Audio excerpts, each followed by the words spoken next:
मुंबईच्या लोकप्रशासन विभागाच्या वतीने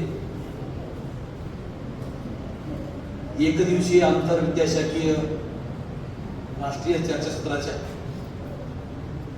या पहिल्या सत्राच्या निमित्तानं ज्यांनी आपल्या समोर आताच मुस्लिम रियासत त्याचं विलिनीकरण आणि सरदार वल्लभभाई पटेल या विषयावर ज्यांनी साधन व्यक्ती म्हणून आपले विचार मांडले असे माझे मित्र डॉक्टर बालाजी चिरडे सर, जे महात्मा गांधी आंतरराष्ट्रीय हिंदी विद्यापीठ वर्धा या ठिकाणी कार्यरत आहेत. यासोबतच माझ्या समोर बसलेले विविध जिल्ह्यातनं, राज्यातनं आणि राज्याच्या बाहेरून आलेले सर्व अभ्यासक, सहकारी मित्र, ज्यांनी मला खरं तर या ठिकाणी निमंत्रित केलं असे माझे मित्र लोकप्रशासन विभागाचे प्रमुख डॉक्टर गौरव जेवळीकर सर. खरं तर माझे सगळेच बरेचसे मित्र आहेत, मी सगळ्यांची नावं घेऊ शकतो, परंतु वेळेची मर्यादा लक्षात घेऊन मी तो नामोल्लेख या ठिकाणी टाळण्याचं काम करतो. सकाळी उद्घाटनाचं सत्र संपन्न झालं. उद्घाटक म्हणून आलेले चौधरी सर आणि बीजभाषक म्हणून ज्यांनी आपलं मनोगत, आपले विचार या ठिकाणी मांडले ते पटेल सर, वसंत पटेल सर यांच्या उपस्थितीमध्ये आणि संस्थेचे अध्यक्ष माननीय बसवराज नागराळकर साहेब यांच्या अध्यक्षतेखाली अत्यंत नेटका अशा प्रकारचा उद्घाटनाचा कार्यक्रम संपन्न झाला आणि त्याला जोडून लगेच पहिलं सत्र सुरू करण्याचा निर्णय झाला. मला असं वाटलं की बहुतेक आता स्टेजवर चिरडे सर आणि मला दोघांना थांबावं लागतं की काय, कारण उद्घाटन सत्र नियोजित जरी सुरू झालं असलं तरी बराच वेळ चाललं आणि मग प्रत्येकाला आता घाई झालेली असते की आपण आता पुढे काय करायचं, कारण याच्यानंतर जेवणाचं सत्र आपल्यासाठी आहे. परंतु या आंतरराष्ट्रीय आंतरविद्याशाखीय या परिषदेला किती जण आले याच्यापेक्षा आलेले किती दर्दी आहेत हे मात्र मला या ठिकाणी फार महत्वाचं वाटतं. समोर बसलेला जो काही वर्ग आहे तो अत्यंत निष्ठेनं या विषयाला समजून घेण्यासाठी बसलेला आहे आणि मग या सत्राचा सत्राध्यक्ष म्हणून बोलत असताना असं म्हटलं जातं की त्या सत्राचा साधन व्यक्ती जेवढ्या ताकदीचा असतो तेवढी सत्राध्यक्षाची सोय झालेली असते. त्यांनी बराचसा विषय या ठिकाणी मांडण्याचं काम केलं आणि म्हणून मला अगदी कमी शब्दांमध्ये मी या ठिकाणी या सत्राचा शेवट करणार आहे. या सत्राच्या सुरुवातीलाच परराज्यातून आलेले तीन संशोधक विद्यार्थी त्यांनी या ठिकाणी आपापले विषय मांडण्याचं काम केलं. खरं तर अलीकडच्या काळामध्ये ऐकणाऱ्याची संख्या कमी होत चालली आहे, पेपर वाचणाऱ्यांची संख्या त्याच्यापेक्षा अधिक कमी होत चाललेली आहे. परंतु या ठिकाणी जो काही विचार मांडण्याचं काम केलं तो खरं तर या परिषदेचं यश मी मानतो. आज आपण सरदार वल्लभभाई पटेलांच्या 150व्या जयंतीच्या निमित्तानं ही जी परिषद आयोजित केली त्या निमित्तानं मला या महाविद्यालयाचे आणि आयोजकांचे मला खरं तर अभिनंदन आणि आभार मानावे वाटतात की ज्यांनी भारताची एकता आणि अखंडता टिकवण्याचं काम केलं. अशा एका व्यक्तीच्या जयंतीच्या निमित्तानं परत एकदा संस्कारांचं विलिनीकरणासारखा एक अत्यंत ज्वलंत विषय चर्चेला यावा आणि मग तो आणण्यासाठी त्यांनी ह्या परिषदेचं आयोजन केलं.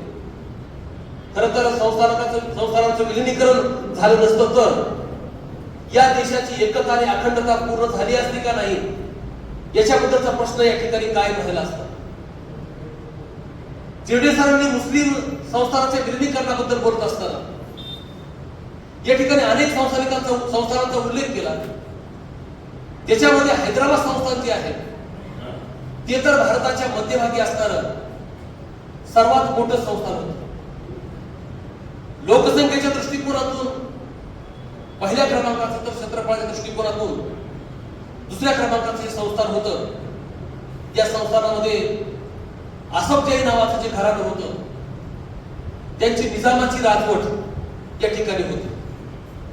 तसं पाहिलं तर या संस्थानामध्ये जवळपास 10 निजाम झाले होते, परंतु त्या 10 पैकी 7च निजामांना निजाम म्हणून या ठिकाणी मान्यता मिळाली होती.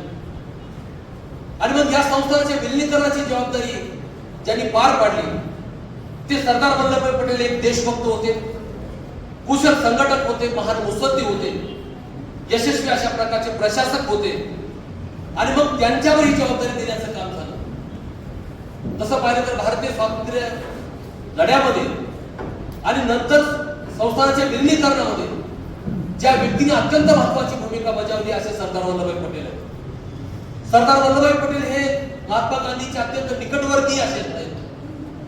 राजेंद्र प्रसाद, पंडित नेहरू आणि सरदार वल्लभभाई पटेल या तिघांच्या सोबतीनं महात्मा गांधींनी या देशाला स्वातंत्र्य मिळवून देण्यासाठी घेतलेले परिश्रम आपल्या सगळ्यांना माहित आहे. आणि मग या ठिकाणी संस्थानाच्या विलिनीकरणाची जबाबदारी जी सरदार वल्लभभाई पटेलांवर आली त्याच्या 2 भूमिका आहेत. एक म्हणजे ते गृहमंत्री म्हणून आणि दुसरी म्हणजे महात्मा गांधीचे निकटवर्तीय म्हणून. महात्मा गांधींचा अत्यंत विश्वास सरदार वल्लभभाई पटेलांवर होता. ते एका ठिकाणी असं म्हणतात की संस्थानाच्या विलिनीकरणाचा प्रश्न किती गुंतागुंतीचा असला तरी हे विलिनीकरण यशस्वी करण्यामध्ये सरदार वल्लभभाई पटेल अत्यंत महत्वाची भूमिका बजावली. एवढंच नाही तर सरदार वल्लभभाई पटेलांना भारताचे बिस्मार्क असं म्हणण्याचं काम केलं गेलं. संस्थानाचं विलिनीकरण करण्यामध्ये त्या ठिकाणी अत्यंत कणखर अशा प्रकारचा माणूस आम्हाला हवा होता, जो निरपेक्षपणे खंबीरपणे या संस्थानाचं विलिनीकरण करेल. आणि आपल्याला आताच मी उल्लेख करत होतो की हैदराबाद नावाचं संस्थान भारताच्या हृदयस्थानी आहे आणि हे संस्थान स्वतंत्र राहणं म्हणजे भारताच्या मध्यभागी एकांकित पाकिस्तान राहणं अशा प्रकारचं होतं. आणि हे आपल्याला कधीही परवडलं नसतं.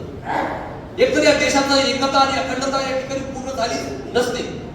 त्याचसोबत भारताच्या मध्यभागी असणारे हे संस्थान अत्यंत एक वेगळ्या स्वरूपाचं होतं. या संस्थानाचा संस्थानिक मुस्लिम धर्मीय आहे आणि या ठिकाणची बहुसंख्याक जनता हिंदू धर्मीय आहे. आणि मग अशा प्रकारचे हे संस्थान या ठिकाणी स्वतंत्र भारतामध्ये असणं आपल्याला कधीही परवडणार नाही. अशा प्रकारचा विचार करून सरदार वल्लभभाई पटेलांनी या देशातील सर्व संस्थानिकांना या ठिकाणी सुरुवातीला तर जो विचार केला होता की आपल्याला विलीन करायचे, या संस्थानाच्या विलिनीकरणाचा विचार करत होते, परंतु ब्रिटिशांनी मात्र हे भारतावरची सत्ता सोडत असताना या ठिकाणी सांगितलं होतं की आम्ही संस्थानिकांना सुद्धा पूर्ण अधिकार देत आहोत आणि तो त्यांचा स्वायत्तेचा अधिकार असेल. त्या ठिकाणी त्यांनी ठरवायचं की त्यांनी स्वतंत्र राहायचं का स्वतंत्र भारतामध्ये विलीन व्हायचं, तो त्यांचा अधिकार असेल. अशा प्रकारचा विचार त्यांनी दिला होता. तत्कालीन पंतप्रधान ब्रिटिश असणारे ॲटली यांनी हा स्वायत्तेचा अधिकार बहाल केला.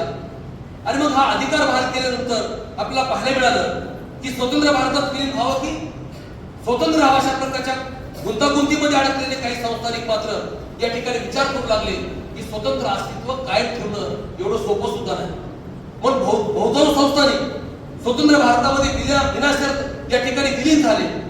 परंतु त्या काळातले भौगोलिक सलगतेमुळे जवळपास 20 संस्थानिक पश्चिम पाकिस्तानामध्ये विलीन झाले. तर त्यासोबत 6 संस्थानिक पूर्व पाकिस्तानामध्ये म्हणजे सध्याच्या बांगलादेशामध्ये विलीन झाले. आणि मग अशा प्रकारच्या या संस्थानाच्या विलिनीकरणाची प्रक्रिया सुरू झाली. परंतु त्या काळातील हैदराबाद, जुनागड आणि काश्मीर ही 3 संस्थानं मात्र स्वतंत्र राहण्याच्या विचारामध्ये होती. आणि मग या 3 संस्थानांपैकी एक महत्त्वाचं संस्थान म्हणून ज्याचा आपण उल्लेख करतोय ते म्हणजे हैदराबाद संस्थान. आणि मग हे हैदराबाद संस्थान या ठिकाणी स्वतंत्र भारतात विलीन झालं पाहिजे अशा प्रकारचा विडाच या ठिकाणी सरदार वल्लभभाई पटेलांनी उचलला होता. परंतु निजाम सुद्धा तितक्याच ताकदीनं हे संस्थान स्वतंत्र ठेवण्याच्या विचारात होता. शिर्डी सरांनी उल्लेख केला की आसफिया घराण्यातील जे निजाम होते ते निजाम या ठिकाणी हैदराबाद संस्थानाला स्वतंत्र करू इच्छित होते. आणि 1724 पासून 1948 पर्यंत जवळपास 224 वर्ष या निजामांनी या हैदराबाद संस्थानाचा कारभार करण्याचं काम केलं होतं. आणि मग या संस्थानाला या ठिकाणी आपण स्वतंत्र ठेवू अशा प्रकारचा विचार करत होते. आणि मग या निजामाने एक इतिहादुल मुस्लिमीन नावाची जी संघटना आहे, रजाकार नावाची संघटना आहे, खाकसार पार्टी नावाची संघटना आहे, याला हाताशी धरलं आणि या ठिकाणच्या संस्थानामध्ये हाकार वाजवण्याचं काम केलं. अन्यायाने अत्याचार करायला सुरुवात केली. मिळवणूक करायला सुरुवात केली आणि या ठिकाणच्या लोकांच्या मनामध्ये एक प्रकारची भीती निर्माण करण्याचं काम केलं होतं. परंतु असं जरी असलं तरी या ठिकाणची जी जनता आहे ती जनता स्वामी रामानंद तीर्थ नावाच्या या एका संन्यस्त व्यक्तीच्या नेतृत्वाखाली या ठिकाणी उभा होती. आणि मग ही जनता स्वामी रामानंद तीर्थाच्या नेतृत्वाखाली काम करत असताना विविध संघटनांच्या माध्यमातून निजाम राजवटीला विरोध सुद्धा करत होते. मग महाराष्ट्र परिषदेच्या माध्यमातून असेल, आर्य समाजाच्या माध्यमातून असेल, स्टेट काँग्रेसच्या माध्यमातून असेल, हिंदू महासभेच्या माध्यमातून असेल, या ठिकाणची जनता स्वतंत्र हैदराबादला विरोध करून त्या हैदराबादला स्वतंत्र भारतामध्ये विलीन करण्यासाठी प्रयत्न करत होते. आणि मग अशा प्रकारच्या घटना घडत असताना निजामाने मात्र या ठिकाणी अन्याय अत्याचाराचा ऊत माजवला गेला. त्यावेळेला मात्र या ठिकाणी असा प्रश्न निर्माण झाला की आता मात्र या ठिकाणी भारत सरकारने हस्तक्षेप करण्याची वेळ आली आहे, अशा प्रकारचा विचार या ठिकाणी झाला. आणि 13 सप्टेंबर 1948 ला या ठिकाणी भारत सरकारने प्रत्यक्ष कारवाई करण्याचे आदेश दिले गेले. या संस्थानाच्या 5 दिशांना वेगवेगळ्या या ठिकाणी भारत सरकारचं सैन्य घुसवण्याचं काम झालं. सुरुवातीला हे संस्थान विलीनीकरणाचा जो प्रश्न आहे तो या ठिकाणी त्याचा जो आराखडा तयार करण्याचं काम केलं होतं, तर तो आराखडा गोडार नावाच्या त्या व्यक्तीच्या नेतृत्वाखाली तयार झाला होता. पण ते या ठिकाणी सेवानिवृत्त झाले आणि डॉक्टर राजेंद्र सिंहजी यांच्या नेतृत्वाखाली या संस्थानाच्या विलीनीकरणाची प्रक्रिया त्या ठिकाणी सुरू झाली. आणि मग 13 सप्टेंबर पासून 17 सप्टेंबर पर्यंतच्या जवळपास 109 तासाचा हा कालावधी आहे. आणि या 109 तासाच्या कालावधीमध्ये मात्र भारत सरकारच्या वतीनं या ठिकाणी हस्तक्षेप केला होता. त्याच्यातनं ही हैदराबाद स्वतंत्र करण्यामध्ये या ठिकाणी ते यशस्वी झाले. आणि हैदराबाद संस्थानाला स्वतंत्र भारतामध्ये विलीन करण्याचं श्रेय जे दिलं जातं ते खरखर अशा प्रकारच्या देशभक्त असणाऱ्या या सरदार वल्लभभाई पटेलांना दिलं जातं. गृहमंत्री म्हणून त्यांची भूमिका बजावली तर ती भूमिका अत्यंत महत्वाची होती. आणि मग या ठिकाणी खरं तर मित्रहो, या विषयानं बोलण्यासारखं भरपूर आहे. वेळेची मर्यादा आणि मी तुमची काही फारशी परीक्षा न पाहता त्या ठिकाणी मी माझ्या शेवटाकडे जातोय. खरं तर हैदराबाद संस्थानाचे विलीनीकरण झालं, यासोबतच इतर संस्थाने विलीन झाली आणि हे फार गरजेचं होतं. याच्यातूनच आपण एक संघ अशा प्रकारचा भारत निर्माण करू शकलो. आज सुद्धा आपल्याला पाहायला मिळतं की काही स्वार्थी राजकारणी या ठिकाणी मग सरदार वल्लभभाई पटेल श्रेष्ठ आहेत का पंडित नेहरू श्रेष्ठ आहेत का महात्मा गांधी आहेत अशा प्रकारचा वादाचा मुद्दा उपस्थित करतात. परंतु या ठिकाणी या महापुरुषांच्या त्यागातून हा देश स्वतंत्र झाला. या महापुरुषांच्या त्यागातून या देशाची एकता आणि अखंडता निर्माण झाली आहे. आज मात्र या ठिकाणी धार्मिक प्रश्न उपस्थित केले जात आहेत, प्रांतीय प्रश्न उपस्थित केले जात आहेत आणि याच्यातून एकमेकांबरोबरचा संघर्ष वाढवण्याचं काम सुद्धा स्वतःच्या स्वार्थी राजकारणाच्या पोटी केलं जातं. आणि मग याचं आज चित्र जे निर्माण झालंय तर ते चित्र बदलण्यासाठी आपल्याला आता परत एकदा सरदार वल्लभभाई पटेल असतील, महात्मा गांधी असतील या विचाराचे अनेक तरुण या देशामध्ये तयार होणं गरजेचं आहे. कारण आज जर हा प्रांतवाद वाढत गेला, हा धर्मवाद वाढत गेला, जातीवाद वाढत गेला तर या देशाची एकता आणि अखंडता परत एकदा धोक्यात येण्याची शक्यता नाकारता येत नाही. मला या ठिकाणी आज जी भारताबद्दलची प्रतिज्ञा आहे जी त्याचं विडंबन एका वाचा टीकाकारांनी केलं होतं त्याची मला आठवण येते.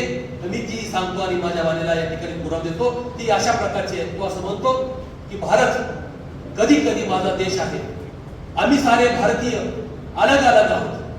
भारत माझा कधी कधी देश आहे, आम्ही सारे भारतीय अलग अलग आहोत. माझं आयुष्य काही एकात्मतेचा प्रबंध नाही, त्यामुळे अन्य जाती धर्माशी माझा काडीचाही संबंध नाही. माझ्या जातीचा माणूस, माझ्या धर्माचा माणूस हाच माझा भाऊ आहे आणि माझा देश माझा खाऊ आहे. खाऊन खाऊन संपणार आहे, प्रांताशी झुंपणार आहे. झुंपल्यानंतर फाटतील, एकमेकांना लुटतील, पुन्हा नवे परकीय साम्राज्यवादी होतील, पुन्हा नवे टिळक, नवे गांधी होतील, त्यांचे पुतळे उभा राहतील, पुतळ्यावर कवळे बसतील, खुर्चीत मात्र बगळे बसतील. पुन्हा आम्ही एक होऊ, पुन्हा आम्ही एक होऊ आणि पुन्हा लढा उभा करू आम्ही. आणि मग तेव्हा सुद्धा आमची परिस्थिती काय असणार आहे तर ती परिस्थिती फार वाईट असणार आहे. तो असं म्हणतो की आमचा देश हा महत्वाचा आहे, जात महत्वाची नाही, धर्म महत्वाचा नाही, पंथ महत्वाचा नाही, प्रांतवाद महत्वाचा नाही, आपण सर्व भारतीय आहोत हा विचार प्रत्येकाच्या मनामध्ये निर्माण होणं गरजेचं आहे. आणि म्हणून इतकं जे वातावरण बिघडत चाललंय त्याला कुठेतरी थांबवलं पाहिजे आणि आपण एका अखंड भारताचे या ठिकाणी आपण सगळे नागरिक आहोत हा विचार मात्र आपण या ठिकाणी बाळगला पाहिजे. आणि या विचाराच्या माध्यमातून या देशाचा उज्ज्वल भविष्यकाळ निर्माण करायचा असेल तर एकता, अखंडता आणि या देशाच्या बद्दलचं देशप्रेम हे तरुणांच्या मनामध्ये निर्माण झालं पाहिजे. अशा प्रकारचा विचार या ठिकाणी आपण लक्षात घेतला पाहिजे. खरं तर एक चांगल्या विषयावर 150व्या जयंतीच्या निमित्तानं सरदार वल्लभभाई पटेलांच्या हा जो राष्ट्रीय सेमिनार या ठिकाणी आयोजित केला त्याबद्दल मी परत एकदा महाविद्यालयाचे लोकप्रशासन विभाग प्रमुख डॉक्टर गौरव जेवळीकर सरांचे या सर्वांचे मी अभिनंदन करतो आणि आपले आभार सुद्धा मानतो की चांगला विषय या निमित्तानं चर्चेला आणण्याचं काम केलं. चेडे सरांनी अत्यंत सुंदरपणे आपल्या विषयाची मांडणी केली असल्यामुळं मी म्हणालो की साधारण व्यक्ती ताकदीचा असता की सत्राध्यक्षाला थोडंसं कमी बोलावं लागतं आणि मग या निमित्तानं मी या ठिकाणी फारसं न लाभवता तुमची फारशी परीक्षा न घेता तर आपल्या सगळ्यांना तर जेवायची फार वेळ झालाय आणि म्हणून या ठिकाणी या माझ्या जी काही विचाराला तुम्ही ऐकला त्याबद्दल मी आपल्या सगळ्यांचे आभार मानतो आणि माझ्या वाणीला पूर्ण देतो.